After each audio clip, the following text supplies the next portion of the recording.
Yo, what the fuck going on YouTube? It's your boy Lit Ricky, man. We're reacting to that motherfucking Tommy G visiting the most geeked up city in America, man. Let's get it. It's your favorite motherfucking reaction channel in the building. I got a Halo shirt on, bro. Get your little... Get your little fucking...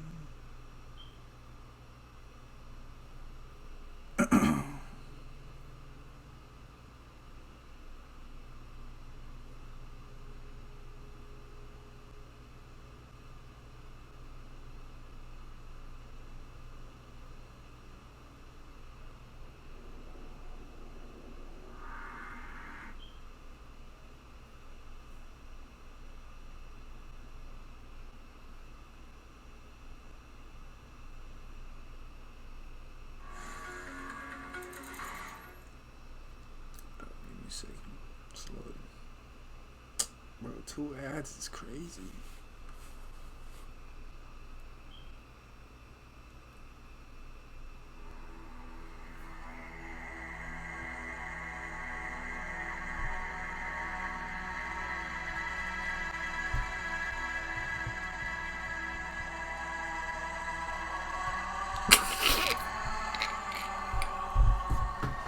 What the sample is?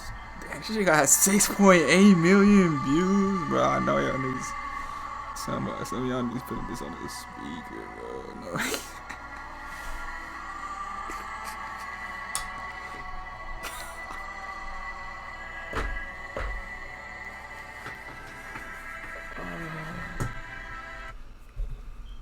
Oh, it's not 3. My bad. What is your first hit of meth feeling? Superman. Now we are seeing students as young as first grade who have had drug first issues. grade. What percent of guys that are slaying you think wasted? All do drugs. Get them bands, bro.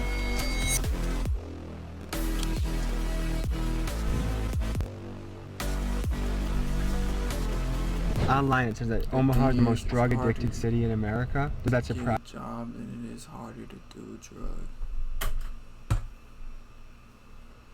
you? The United States of America is facing a massive drug crisis. In 2021, over 106,000 people died from drug overdoses. This is up 14% from 2020. The main culprit in this story is fentanyl. Next to the In a whole fentanyl year, crisis actually. wreaking havoc in communities across the country, overdoses, drug seizures, and concerns continue to grow from coast to coast. The victim can be seen buying the fentanyl and then walking over to the front door of the gas station before collapsing.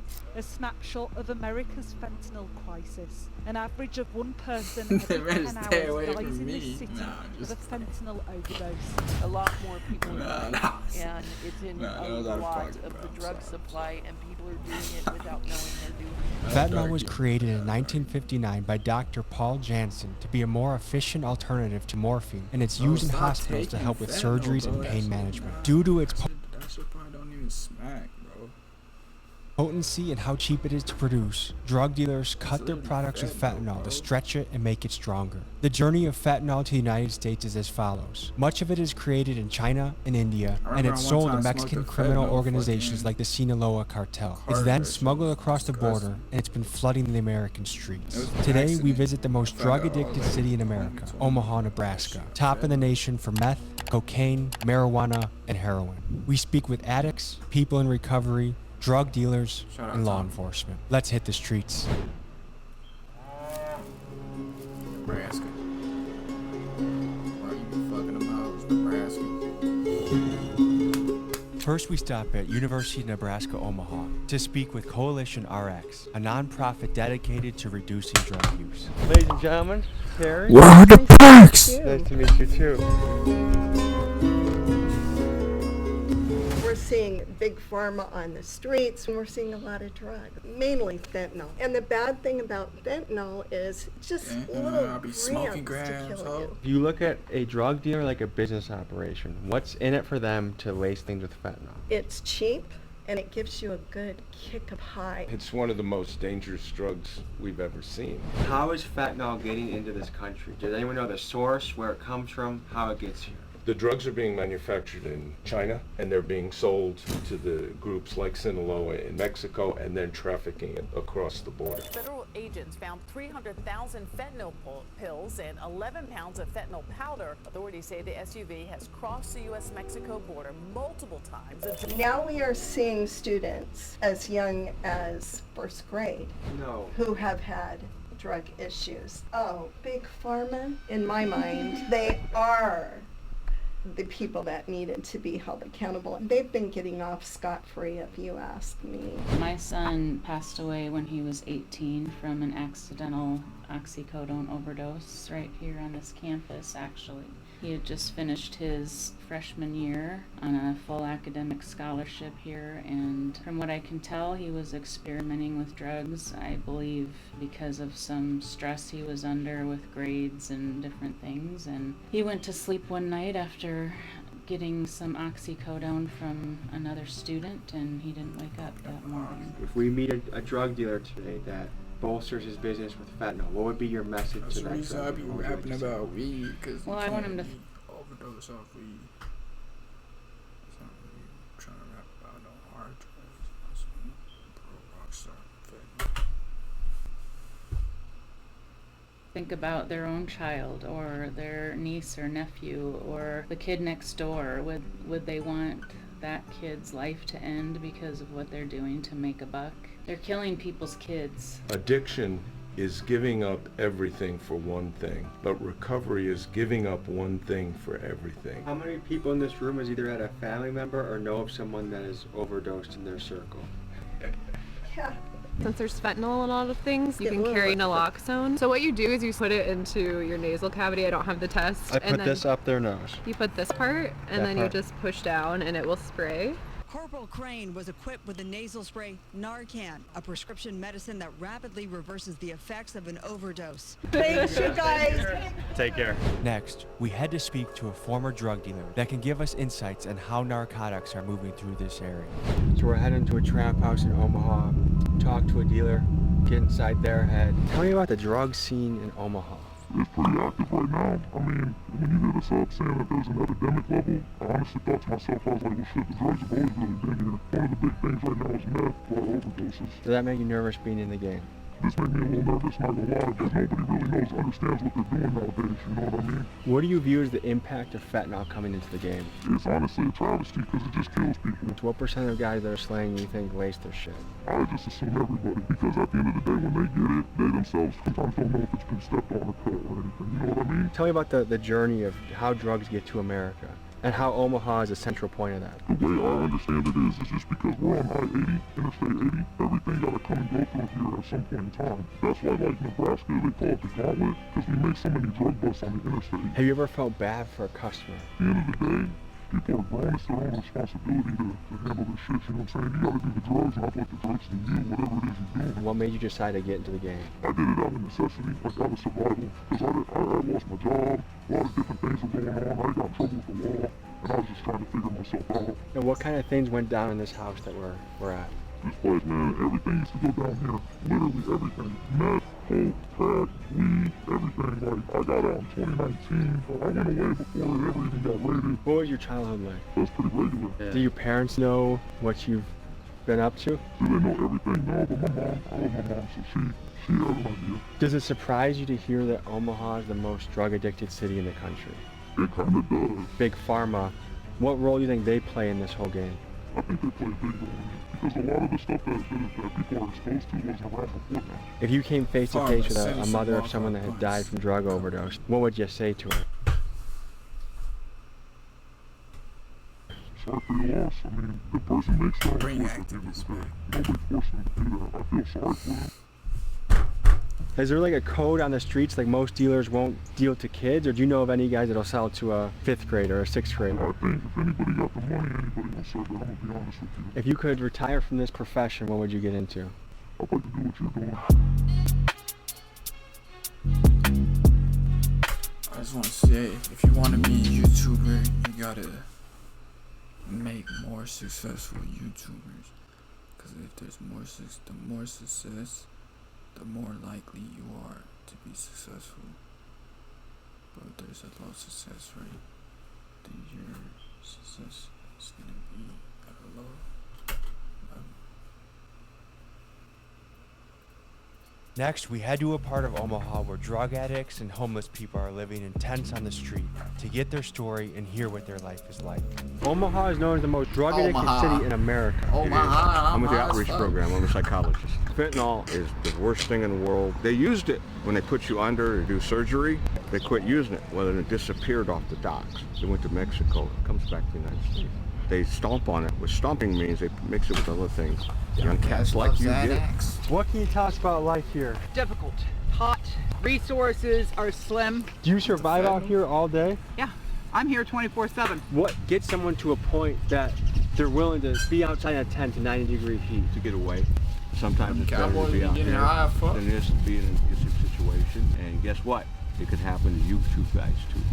What's the drug that's running through Omaha right now? Meth, crack, there's some cocaine and weed. Pretty much anything you want to find is pretty much everywhere. Right here. I got out of the situation that I was in and ran out of funds, so I got stuck here until I can get enough funds up to be able to get into a place. People aren't bad. They've had a bad situation, but sometimes the system doesn't allow that. What could the system change, or what could be better about the system? Other psychologists, psychiatrists, outreach programs. Up the minimum wage. Up the minimum wage. Lower rent. What else? Clean the water. What else?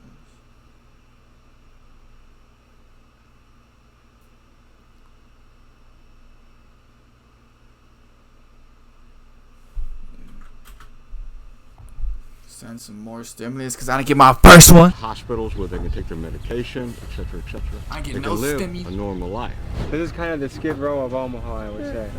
Hell yeah, just about it. I can't get my fucking ID. They fucking with me. They keep talking about they care about the people that's homeless. They don't want you to put your tents up nowhere. Why the fuck we can't put our tents up nowhere and y'all not trying to help us?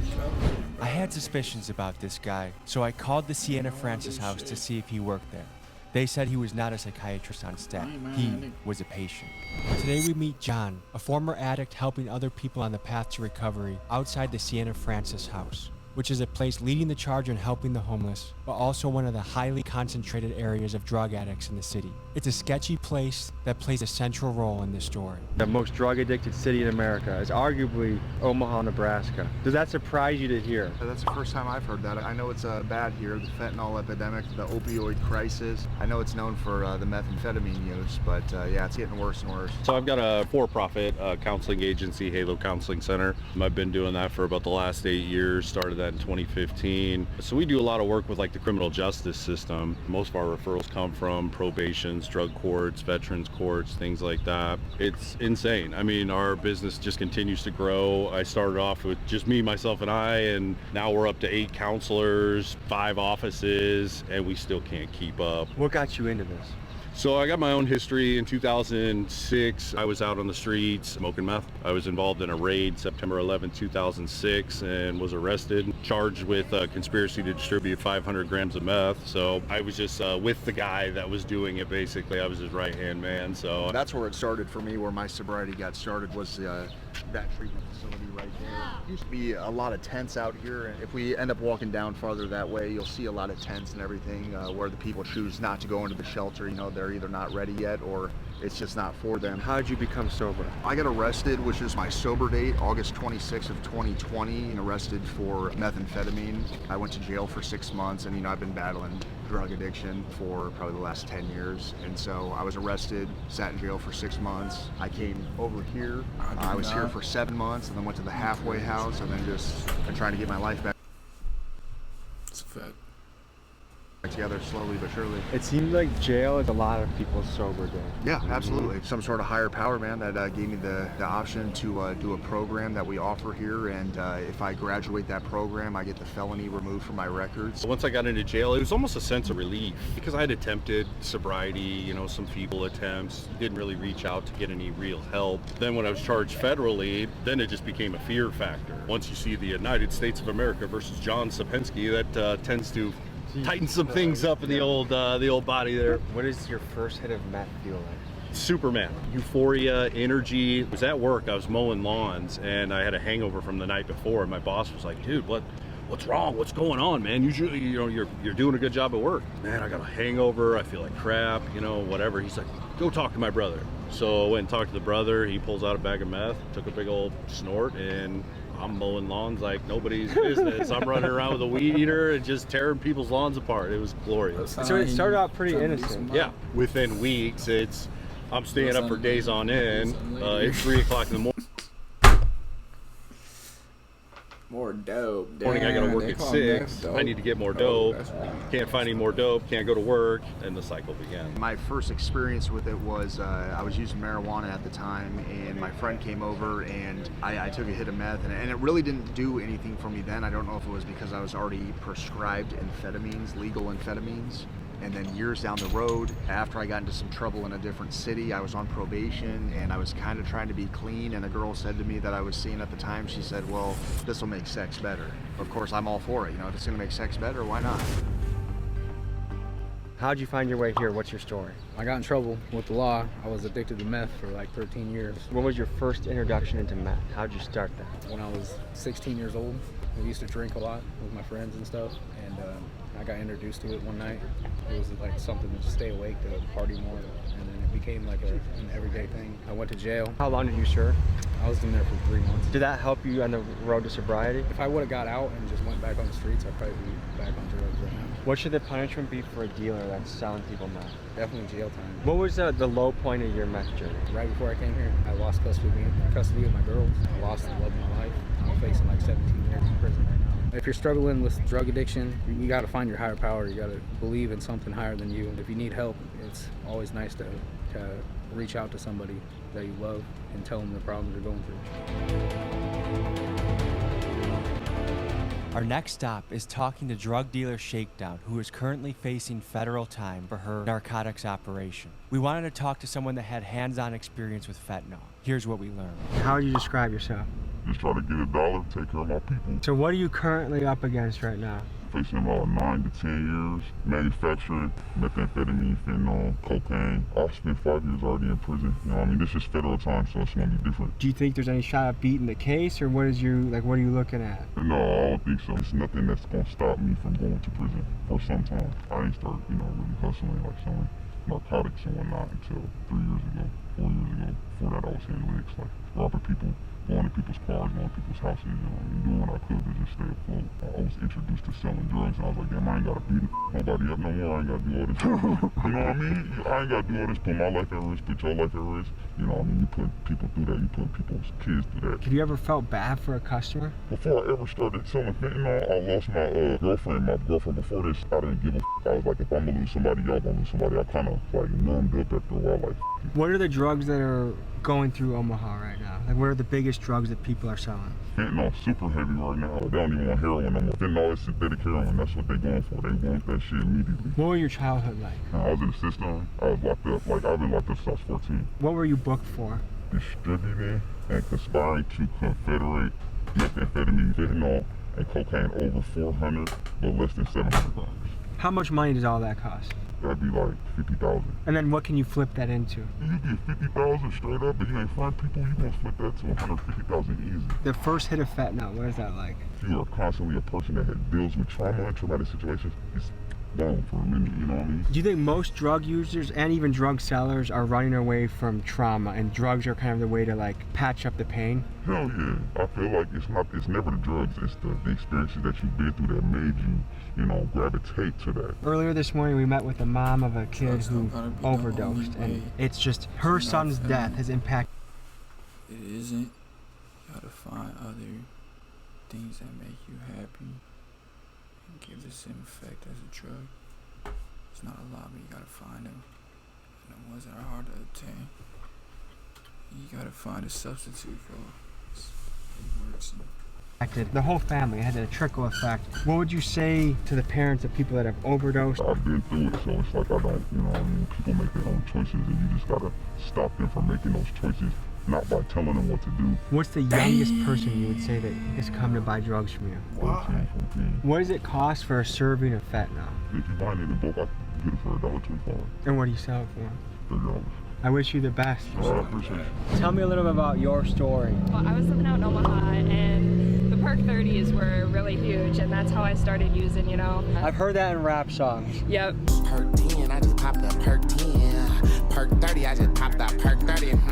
Perk snoozing like you, perk 30, snoozing like you, perk 30. Everyone talks about the perk 30s. They glamorize using the perk 30s, getting fucked up on the perk 30s, but honestly, laced with fentanyl, super addictive.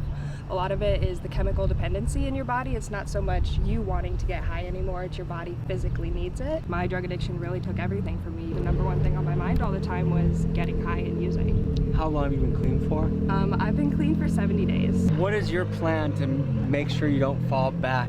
Those withdrawals, man, when I went through withdrawals and treatment, it felt like I was on my deathbed, you know. Couldn't sleep, I couldn't eat, I was throwing up, and that's a big reason why I feel like I can't go back, is just because I know the hold that it'll have on my life. I was spending $500 a week on my drug habit. What was rock bottom for you? I was staying in someone else's house, no money, selling my own things on Facebook, so that way I had money to get high, and even then I was maybe using one time a day and I was still really sick. Addiction doesn't discriminate, you know. People think that it's only low-class people who get addicted to drugs, but honestly, anyone can get addicted to drugs. I was very fortunate growing up. When I was finally on my own, I met a man who kind of veered my life in a different direction, and I chose to take that path. I can't imagine what it's like doing your job in this area. What is it like? You get used to it. I mean, that's what you signed up for, right? What would you do to help a city like this? I really don't have an answer for you. I guess you can either invest money into the incarceration side, or you can invest money into the rehabilitation side. So you gotta go for rehabilitation, right? Yeah. I mean, you want to help people as best you can. You don't want to incarcerate them for life. What percent of the calls you would say you have to answer to are drug related? Probably more than half. We appreciate what you're doing, and thank you. Yeah, you all take care, all right?